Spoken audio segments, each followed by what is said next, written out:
जो लोग मेरे तिपरासा और मेरे वन लास्ट फाइट के ऊपर मजाक उड़ाते हैं प्रेस कॉन्फ्रेंस करके, मैं उनको सिर्फ एक ही बात रिमाइंड करना चाहता हूँ। मैं वन लास्ट फाइट अपने दफा के लिए कर रहा हूँ। मैं वन लास्ट फाइट अपने तिपरासा के लिए कर रहा हूँ, क्योंकि 2026 में डिलिमिटेशन होगा। मैं वन लास्ट फाइट थानसा के लिए कर रहा हूँ। हम सब मिलकर एक बार लास्ट टाइम एक फाइट करेंगे। जीतेंगे तो जीतेंगे, लेकिन कॉम्प्रोमाइज़ नहीं करेंगे।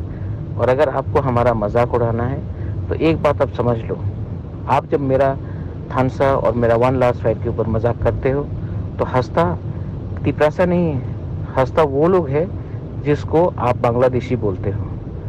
क्लियरली समझ लो कि आप अगर हमारे वन लास्ट फाइट का मजाक उड़ाते हो तो आप असल में तिपरासा को ताकत नहीं कर रहे हो, आप उसी बांग्लादेशी को ताकत कर रहे हो जिसको आप बोलते हैं गो बैक।